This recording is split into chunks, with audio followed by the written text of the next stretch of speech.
The New York Yankees are here, and this weekend is yet another chance for the Cardinals to either take a step forward or bury themselves deeper in the grave. History says they'll likely do this. I'll tell you what it is on today's episode of Locked On Cardinals.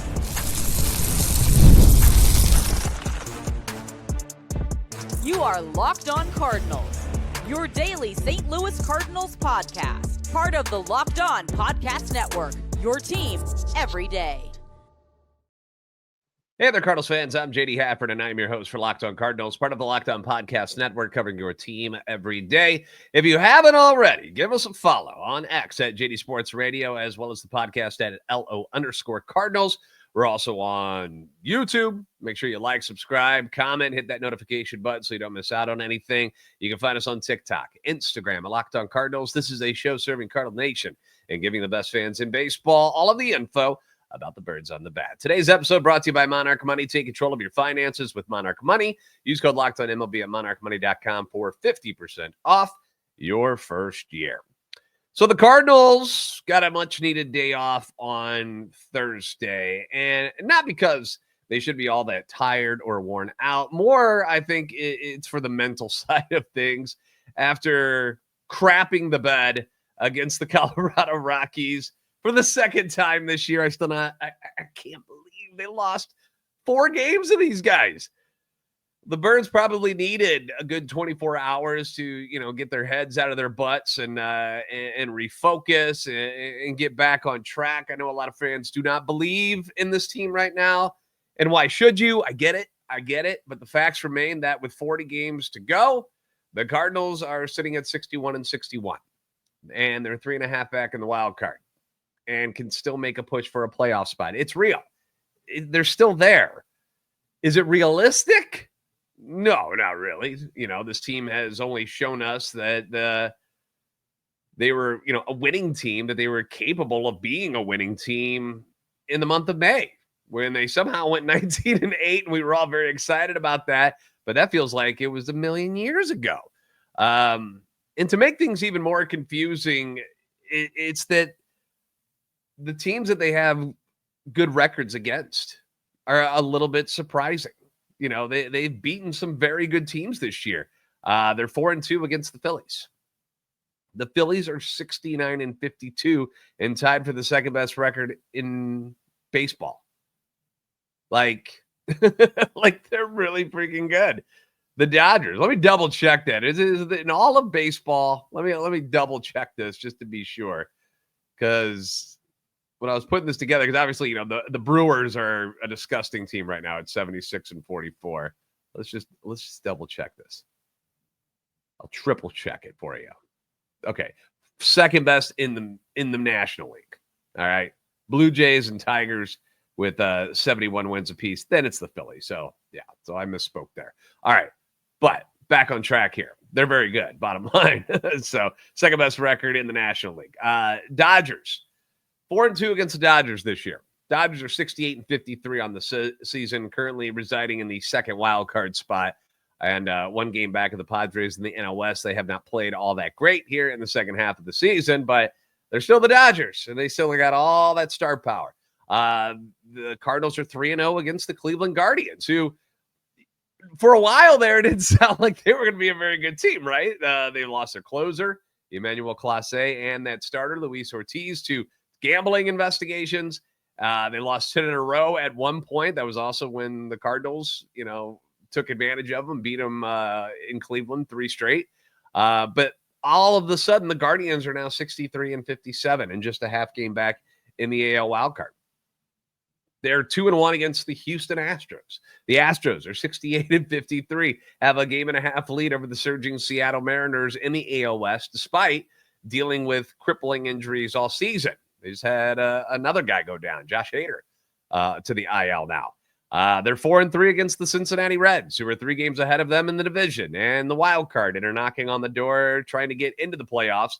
They're a half game back of the Mets, who are watching their season go down the drain with this dismal stretch they've been on over the last couple of weeks. 7-13 in their last 20 for the Mets. 1-9 in their last 10. Like, what in the hell is happening to the New York Mets? It's crazy. They've gone 5-5 against the Cubs. They're 3-4 against those almighty Brewers, who are on that crazy heater where they're 26-4 in their last 30. They're 3-4 against the Padres, who, as I mentioned, are ahead of the Dodgers now. So we've seen them compete quite well with some of the best baseball teams in the league. You know, you hear these records against some of these teams, and you're like, all right, how, what? Like, why is it like this? Because on the other side of it, you've seen them, again, lose 4 times to the Colorado Rockies. They're 2-4 against the Atlanta Braves, who have been beat up all season. What are the Braves' record at now? Like, they've been horrendous. Braves are down at 53-68, and the Cardinals are 2-4 against them. Like, that's ridiculous. It should never be like that. They're 4-5 against the Pirates. And I know it's a division opponent, but at the same time, it's the Pirates. Should be beating them, especially when it's that you're not losing to Paul Skeens. Those are the ones you expect to lose. But they do fine against him for whatever reason. But those losses to the Rockies, to the Braves, to the Pirates, that is where this season has shifted. But they have this strange ability to play well against the good teams, and that's what's kept them afloat so far this season. And now the Yankees are here for the weekend, and it's another chance to raise their game and surprise people yet again. I will warn you not to get overly excited. I'm going to try not to get overly excited myself if they do win a couple games against the Yankees, because how do we trust them? How do we do it when this has happened multiple times and then they just come crashing back to earth against a worse team? The Yankees come in at 64-57. They've had plenty of injury issues themselves. Garrett Cole has missed the whole season. Luis Gil just returned at the beginning of August. He's been out all year. Has had one good start. The other one was not very good. He's going to have the ball tonight on Friday. Aaron Judge has missed some time.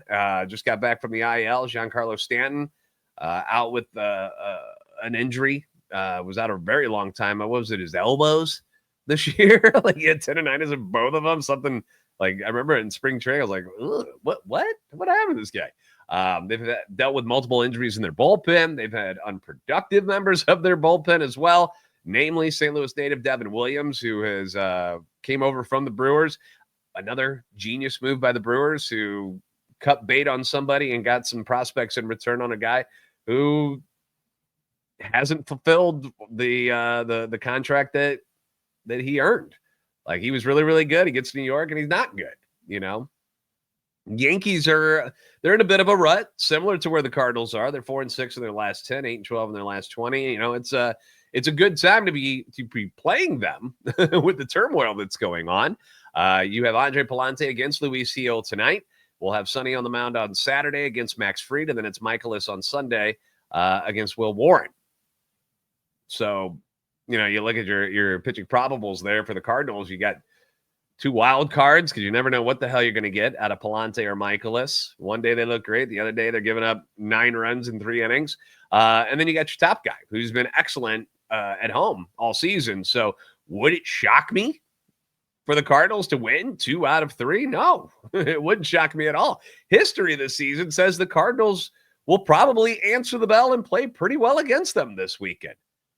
But, and there's always a but when it comes to the Cardinals, like most fans, it's hard to put your faith in them, even if they do play well against the Yankees, after what we just witnessed against the Rockies. Losing 4 of 6 to the Rockies is crazy. That can't be happening. Losing 4 to the Braves in the season that they're having, that can't happen. You can't lose 5 to the Pirates. That can't be happening. Not if you're going to be serious about making the playoffs, which, you know, most fans are like, they don't belong there. And I see why. I get it. I get why you don't think they'll make it. But right now, there is still a chance. So I'm not overly optimistic about that chance, but it would not shock me if they play well this weekend and take 2 of 3 against the Yankees. It just would. That Max Fried game on Saturday is going to be a rough one, because first off, we know how bad they are against lefties normally, and Max Fried's pretty freaking good. So But you got Sonny on the mound in that one. So I don't know. We'll see. They win a lot when Sonny starts. So we'll see. But it should be a fun, entertaining weekend. That's for sure. Speaking of which, we got some Cardinal confessionals when I was talking about the Rockies there a moment ago. Chance for the fans to spew some venom, if you will, about the Cardinals, who were as upset as I was when they played on Wednesday night. I was beside myself. So anywho, we're going to get to your confessionals coming up next here on Locked On Cardinals. Most people can't name all their financial accounts or even what they're worth, whether it's 401ks, properties, investments. And when you don't have the full picture, you can end up leaving money on the table. And that's where Monarch Money comes in. That's why it exists. It's an all-in-one personal finance tool that brings your entire financial life together in one clean, easy-to-use interface on your laptop or on your phone. Now, Monarch does the heavy lifting for you. That's their job. You can link all of your accounts in minutes. You can see clear data visuals, get smart categorization of your spending, and finally feel in control of your money without ever touching a spreadsheet, which is awesome. Like maybe you're somebody who's got subscriptions that you forgot that you're paying for. You can link all your accounts to Monarch and immediately spot a few of those that you may not use anymore, get them canceled, and save yourself money each month just by doing that. Monarch makes it simple to review your finances with your partner so that you can see the budget and you can see the goals and the spending activity and do it all in one place. So don't let financial opportunities slip through the cracks. Use code LOCKEDONMLB at monarchmoney.com in your browser for half off your first year. That's 50% off your first year at monarchmoney.com with code LOCKEDONMLB. Thanks again for making Locked On Cardinals your first listen every day. Leave your comments on YouTube as well as on X anytime you want. The feedback is always welcome and encouraged, and this is one of the moments where we take advantage of that feedback that you have been so kindly to give me. Time for some Cardinal confessionals, a chance to speak freely, if you will, about the Cardinals, whether it's good or bad, and we've got plenty of anger out there after that Rockies series. So many are just like, they suck, they're not good, they're terrible, you can't do that. Like, I get it, all of it. Like, we had a lot of people who just were like it's coming in and like, blah, and then they pop right back out of the comment section. They just want to let it out. And I get it. You know, I vented a lot on Wednesday night after that game because I couldn't believe my eyes that a game like that would go down the crapper the way it did against the Colorado Rockies. Then I keep coming back to that. You know, it's not that the bullpen blew the game, and because that's going to happen from time to time. So I wasn't overly upset that that is what happened. It's against who it was. It was against the Rockies that bothered me so much, that the offense just vanishes against the Rockies of all teams. Like, very frustrating. So here's our first comment. The other day before game one, you were getting hyped up on this team. I commented that every time you do that, they lose a series to someone like a Colorado. The only thing consistent about this team is their inconsistency. And I know I'm right there with all of you when it comes to this. Like, it's very, very frustrating. It's maddening. I mean, if it is on me to talk bad about them so they'll win more games, I'm more than happy to do it. Like, where do I sign? I'll do it for you. You know, the Pirates and the Rockies games in particular, to be 6-9 against them, makes your head want to pop. It's awful. Those two teams are combined 83 and 160. That's a 341 winning percentage, if my math is right. And the Cardinals are 11% of their wins this season. It is so bizarre, and it is so frustrating that they just cannot get it together against those bad teams. And I don't know why it is. You know, there are some people that are blaming Ollie. Here's a comment right here. If I was the manager of the St. Louis Cardinals, I would resign and disappear. Poor Chaim Bloom has to come in and try to fix this. Mo sitting there going, boo, me, watch what I do now.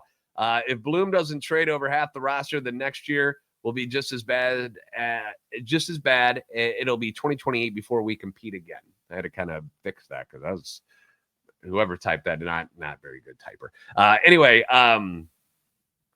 we've discussed this before. I know people point at Ollie as a problem, and that's fine. Like, there's never going to be, even when they were in May, when they were winning all the time, people still didn't like Ollie, and people will never be on board with him moving forward, you know, and it's just the way it is. And if you feel that way, then so be it. I don't know how to talk you out of it. When I get upset about what has happened to the Cardinals and where they are as an organization, and you see the attendance and you see like how something that was so good got so bad, I point at the decision makers above Ollie is where I go. The men who put this roster together, who have made the poor decisions on who they're spending money on. When you have resources and you have a budget, and you're not going to be one of those big market teams that goes and just splurges and just, buys their way out of problems. If you're going to do it the way the Cardinals are going to do it, and you have to be smart and you have to make the right decisions with the money that you are given from the DeWitts. People are mad at them. They're like, "Right, you guys are billionaires. Why aren't you spending more money to fix this?" But even when they give money to John Mozeliak, he'd screw it up. He gives it out to the wrong people. I blame him and other people for allowing this farm system to fall so far behind. That's what I get upset about. I mean, no manager is perfect. Tony La Russa had his issues. Whitey Herzog had his own issues. He didn't win every year, but they won more than they lost. And it just feels like ever since Ollie came in, that people just automatically were not on board with it. They didn't want him as the manager, and they're going to continue to feel that way. But I get upset about the people ahead of the manager and the people in charge. I specifically, when you think about the organization and the farm system, developing players, if Ollie had better players, they'd win more games. I mean, that's the way it is. No offense to Brendan Donovan, but when Donnie is arguably the best player on your roster, you're not exactly in a great spot. I know we love Donnie and we respect him, and he's a solid player. He's not a star, right? He's not a franchise guy that you build a team around. He's one of those really good pieces that you put next to the superstars. And when Goldie started to falter, and when Nato has begun to falter, you needed other people to step up. Those guys were hopefully going to be Jordan Walker and Masyn Winn and Nolan Gorman, and only Masyn Winn has really made that jump. Just the inability to develop guys is the real issue to me. Think about the starting pitching right now. The best starting pitcher you have on your roster right now that you personally developed is currently Andre Palante. Like, Libby is in his first year as a starter, so I'm not going to count him yet, although he seems like, he's going in the right direction. He should be a reliable guy moving forward. You've got Masyn Winn, obviously, who is ascending here in year 2, so, I'll give you that, obviously. But that's kind of part of this new movement that just started the last couple of years. The stuff before that, like Dylan Carlson was your guy. Again, Jordan Walker has not worked out quite the way you wanted to yet. Either has Nolan Gorman. I do believe the future is bright, and I think they're heading in the right direction. I see a lot of good names and players that should help get things back in order for the Cardinals, but it's not going to be a quick fix. You have to spend money to turn things around that quickly, and that's what I point at. I'm like, really? Like, Andre Palante is the guy. That's the dude. Like, you had to go buy Sonny Gray, and you bought Miles Michaelis and Fetty before that. Obviously, McGreevy is young, and he's been very, very solid so far. Libby, and then there's Palante. Like, Palante's been your guy. Like, that just tells you what's going on and what had been going on in this organization and the farm system, that is the best you got. Here's another one. I've had it with Nolan Gorman.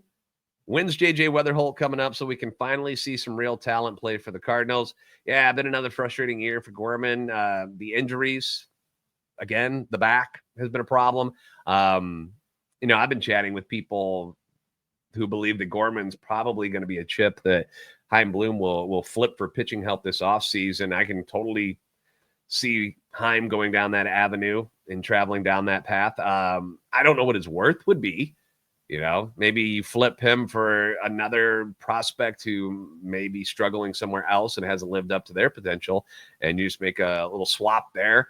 But Gorman's hitting 225 with 10 home runs and 34 RBIs in 227 at bats. The OPS plus 102, just a tick above average. The WAR 0.1. The defense we've seen since Arenado went down, and he's over there at third base, and he's throwing the ball all over the infield. So that hasn't been all that good. Although in his defense, they made him switch to second, so maybe he's just not used to playing third. In 6 games since that big home run against the Dodgers, which was awesome, he's hit 188 with 1 RBI, 5 strikeouts, 20 plate appearances, has got 4 walks, but consistency, right? We just have never seen it out of Nolan Gorman yet. So he's due to pop one again. I'm sure he'll do it this weekend. He's due. Got 2 righties to go up against in Luis Seal and Will Warren. So hopefully he'll get things going in the right direction again, because you need him to either become a solid player for you or start showcasing the power so that we can get other teams interested in him. And, maybe we can make a deal in this offseason. As for JJ, I saw that Mo was on TMA on 101 ESPN and mentioned JJ, saying it's not the protection year, so I think it's not necessarily in the best interest for the organization to bring him up. Even though it might be fun and exciting, you're not forced to put them on the roster this offseason, and so that's definitely something that should be a part of the equation. Just no fun, right?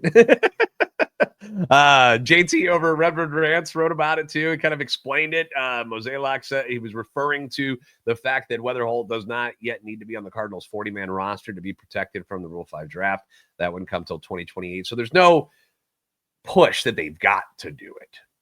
You don't have to bring him up. And I know we want to see him because he's number 6 in MLB pipeline now overall. I want to see him. You want to see him. We all do. But you do have Arenado trying to work his way back and is not put an end on this season yet. Like, he's trying to come back. You still want to see Gorman play, I'm not throwing in the towel on Nolan Gorman yet. It'd be nice to see him over these final 40 games. Give that could be the runway again to let him sink or swim the rest of this season. So there's really no pressure to bring JJ up at this moment. But yeah, it doesn't mean we can't want it. It doesn't mean it would suck to see him up in a Cardinal uniform and playing this year. It might get some more people out to the ball game and to watch and see how he does. Kind of the way they did it with Masyn Winn, where they brought him up and Masyn didn't do very well when he came up that first time, and people were tearing him apart, talking about how he's never going to be able to hit at this level, and he's still a work in progress offensively, but obviously he's gotten better. And I love me some Masyn Winn. Keep the comments and stuff coming on YouTube or TikTok. Appreciate everything you guys write in, and we'll do more of these each week. I promise we'll get to more of these things because they're fun. I like chit-chatting with you guys about it. So up next, speaking of Masyn Winn, some kind words by Brendan Donovan about the Cardinals shortstop, plus some news about Paul Goldschmidt coming up on Locked On Cardinals.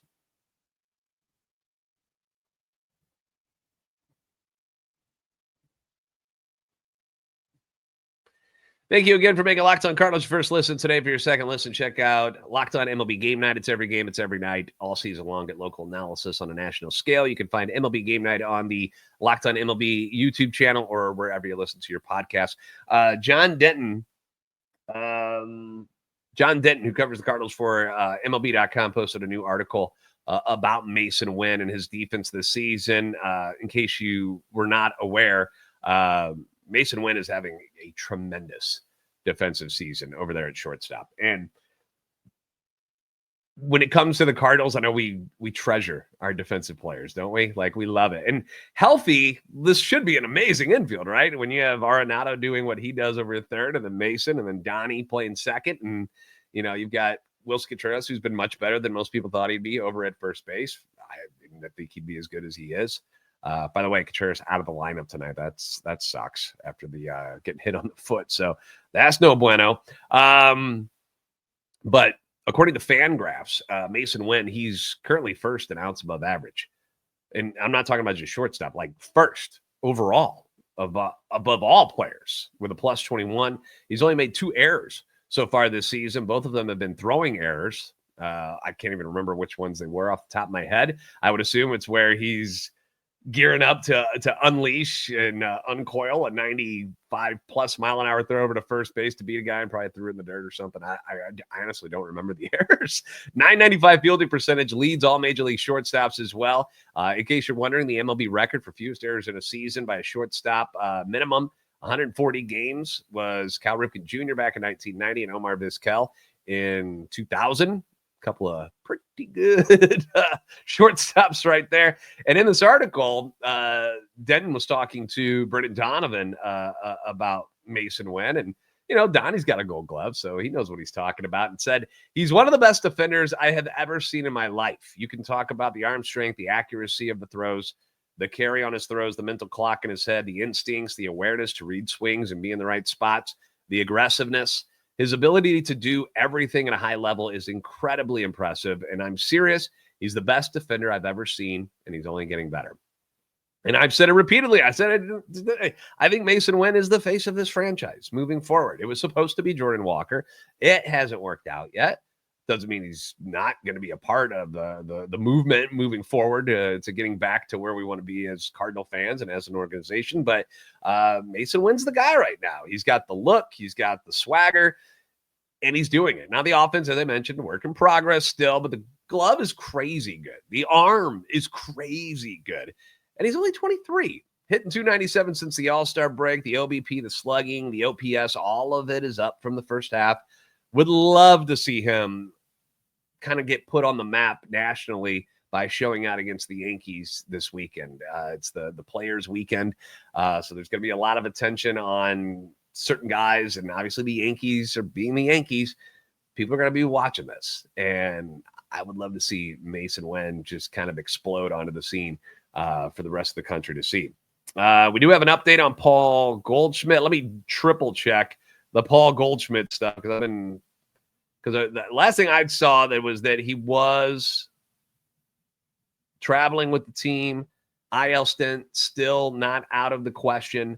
We don't know if he's going to be healthy. He tweaked his knee the other night going for a foul ball and kind of slipped on the turf and tweaked his knee. So he's dealing with a knee strain. As well as I do, if Paul Goldschmidt can play, he's going to try to get in that lineup. I still proudly rock my Victory Blue Goldie jersey for road games. Dude was a great Cardinal, and it sucks that his time with the team ended the way it did after a rough year last year. Goes to New York. Remember, he got off to that blazing start. It was hitting like 350 in the first month and a half of the season, something like that. Things have soured quickly since June. Paul Goldschmidt is hitting just 207 with 4 home runs and 12 RBIs in 55 games. I have no doubt if he plays in this series this week, it'll probably pop a home run because that's what former Cardinals do when they come to town. But I certainly would love to see him out there at some point so that he can get the standing ovation from the Cardinal fans that will be there, the hundreds that will be in attendance. I don't know. Maybe we'll have a good crowd over the weekend with the Yankees in town. Most people like to come out and watch them. So there you go. Quickly, a shout out to Eshawn Henderson. Who? Eshawn Henderson. In case you're wondering, left-handed pitcher that is in the Cardinals organization, playing for Springfield, actually. They just put the MLB pipeline new rankings out. He's number 15, left-hander. Had a no-hitter going into the 7th inning for Springfield this week. 23 years old, struck out 8, walked 1, matched the season high in innings pitched. Henderson is 5-1 with a 1.85 in 7 starts since July 1st and a 2.42 mark across 20 outings this season. Pitching. The Cardinals need a lot of it. And there's a guy, Eshawn Henderson, that, maybe we can quietly get excited about because you've had so many injuries in the organization. I don't want to jinx anybody, and I hope he stays healthy. Be nice to see him get bumped up. Maybe he will get bumped up to Memphis this year. I don't know. But, he's 23. He's not a kid, like 20 or something like that we should be using baby gloves on him. So we'll see. But I thought that was cool that he's having such a good season and thought he deserved a mention. So there you go. Enjoy the series. Cubs and Pirates currently playing right now. Brewers and Reds tonight. So the Cardinals, if the Brewers stay hot, they could make up some ground on Cincy in the wild card if they win a couple over the Yanks. That's what we're hoping for. Do we think it's going to happen? Like I said, history says they'll probably play them pretty well. So looking forward to it, though. Looking forward to watching. Thanks for making Locked On Cardinals your first listen every day. If you haven't already, give us a follow on X at LO_Cardinals and at JD Sports Radio, TikTok and Instagram at Locked On Cardinals. Like, subscribe on YouTube. You're the best fans in baseball for a reason. We'll see you next time on Locked On Cardinals.